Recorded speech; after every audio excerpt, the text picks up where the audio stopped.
돈을 빌려주었는데 채무자가 돈을 갚기는커녕 차일피일 변제를 미루면서 연락도 잘 안 받고 소위 잠수를 타면 채권자는 속이 타고 소위 환장할 수밖에 없게 됩니다. 사정이 급하다며 돈을 빌려달라고 할 때에는 차용증은 당연히 쓰고 원하면 공증도 서겠다고 하면서 이자를 더해서 변제기에 꼭 돈을 갚겠다고 했던 채무자가 막상 돌변하면 채권자는 결국 법적 수단을 고민할 수밖에 없게 됩니다. 채무불이행 상황에서 채권자가 취할 수 있는 조치에 관해 간단히 알아보겠습니다. 사실 채무자에 대해서는 법적인 조치를 취하지 않고 원만하게 채무 상환을 이끌어내는 것이 최선입니다. 채권자로서도 막상 민사소송을 진행한다면 변호사를 선임하든 나홀로 당사자 소송을 하든 많은 노력과 시간과 비용을 추가로 투여해야 하기 때문입니다. 더하여 민사소송에서 승소 확정 판결을 받게 되면 확정 판결문을 집행권원으로 해서 채무자 명의 재산에 대해 강제집행 절차를 별도로 거쳐야 합니다. 상대방이 공급생활자도 아니어서 드러나는 소득도 없고 채무자 명의로 되어 있는 재산도 없는 경우라면 소송에서 승소한 이유라 해도 막상 채권 주심을 위한 강제집행이 어려울 수도 있습니다.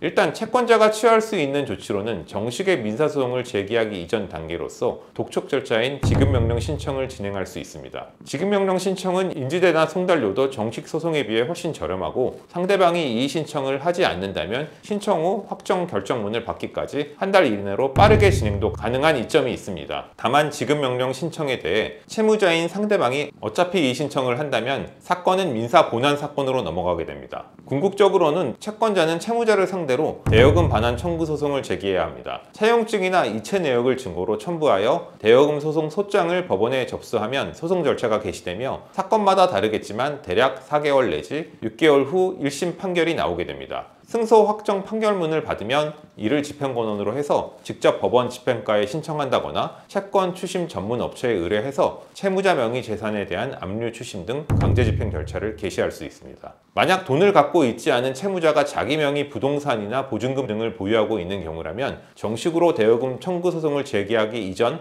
또는 그 제기와 동시에 상대방 명의 재산에 대한 가압류 소송을 제기하는 것도 하나의 방법입니다. 일단 상대 재산을 가압류에 놓는다면 차후 채무자가 빚을 안 갚을 때 바로 가압류 재산에 대해 본압류 경매나 추심 절차를 밟으면 되기 때문입니다. 다만 실무적으로는 채무불이행 상태에 있는 채무자가 자기 명의로 되어 있는 부동산이나 전세 보증금 등을 보유하고 있는 경우는 극히 드물 수 있습니다. 채무불이행과 사기의 차이점에 관해 알아보겠습니다. 빌려간 돈을 안 갚는 채무불이행 상태에 있다고 해서 항상 사기죄가 인정되는 것은 아닙니다. 오히려 대여금 채무를 불이행하고 있는 채무자를 상대로 사기죄 고소를 해봐야 거의 대부분 증거불충분 무혐의 처분이 나올 가능성이 높습니다. 가령 돈을 안 갚는 상황에서 사기죄가 인정되려면 그 돈을 빌린 당시 시점을 기준으로 상대방이 처음부터 돈을 갚지 않을 목적으로 변제 자력도 없는 상황에서 채권자를 속여 돈을 받아간 경우여야 합니다. 즉 처음부터 돈을 갚을 능력이나 의지도 없는 상황에서 채권자를 속여서 돈을 편취해 갔어야 사기죄가 인정될 수 있습니다. 채무자도 처음에는 실제 돈을 빌려서 갚을 의도로 대여금을 받아간 것인데 나중에 사정이 어려워져 빚을 갚지 못한 경우라면 이는 단순히 민사상 채권 채무 불이행의 문제로서 민사소송으로 해결할 문제일 뿐입니다.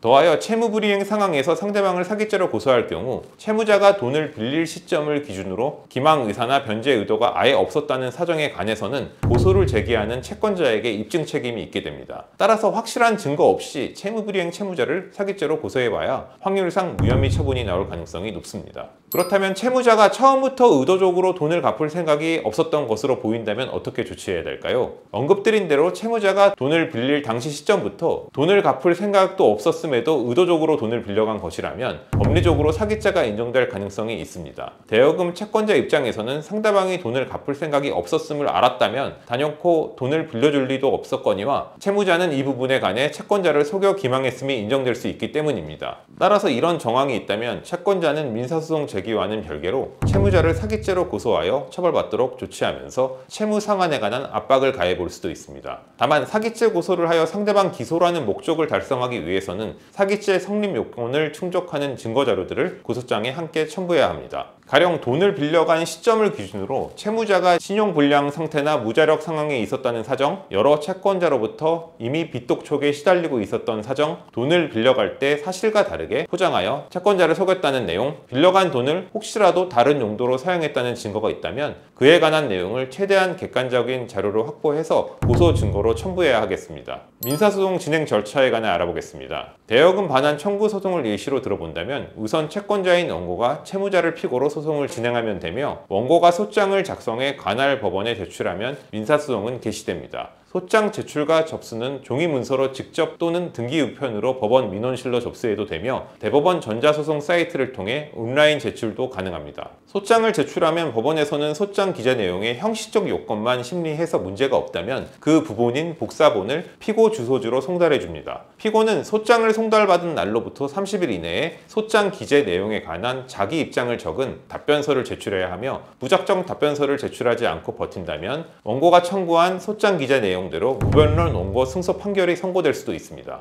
피고가 답변서를 제출하면 조만간 첫 재판일이 잡히게 되며, 보통은 원고가 소장을 제출한 이후부터 대략 2달 정도는 지나야 첫 변론기일인 재판일이 잡히게 됩니다. 재판은 단 한 번의 재판일로 마치는 경우도 있으나 보통은 대략 한 달 간격으로 잡히는 2~3번의 재판일이 순차 진행됩니다. 이후 판결 선고 기일이 따로 잡히게 되는데요. 이런 이유로 인해 민사소송은 소재기 시점부터 1심 판결 선고까지 대략 반년 정도는 소요될 때가 많습니다. 변호사의 도움이 필요한 부분에 관해 알아보겠습니다. 아무리 돈을 빌려준 채권자로서 차용증도 있고 이체 내역 증거도 갖고 있다고 해도 막상 채무사를 상대로 민사소송을 제기하여 승소하기 위해서는 골치 아픈 소송 절차를 진행해야 하고, 수차례의 재판에도 직접 출석하면서 집으로 송달오는 서류들을 수시로 직접 챙겨야 하는 불편을 겪게 됩니다. 만약 민사소송에서 변호사를 선임하면 변호인이 소장 작성과 제출, 이후에 여러 준비서면 제출과 증거서류 작성 등을 모두 대신 진행드릴 수 있고, 재판일이 한 번이든 여러 번이든 당사자 본인은 재판에 출석할 필요 없이 변호인만 재판에 출석해 사건 진행이 가능하며, 소송 서류 송달도 로펌으로 모든 서류를 받을 수 있기에 집으로 오는 우편물에도 신경 쓰지 않아도 되며, 혹여 차용증이나 거래 내역이 없는 다소 애매한 상황이라고 해도 다른 증거 서류 확보나 증인신문 등 소송 방법에 의해 승소 판결을 이끌어낼 수 있는 효과가 생기게 됩니다. 특히 소액 소송이 아닌 상당한 액수의 대여금 청구를 하는 경우라고 한다면 승소 후 강제 집행 부분까지 여러 면에서 신경 쓸 부분이 많기에, 가능하다면 민사 전문 변호사를 선임해서 대여금 소송 의뢰를 맡기는 것이 큰 효과가 있을 것입니다. 대여금 소송 문제로 고민 중에 있으시다면 법무법인 은혜에 연락 주시기 바랍니다.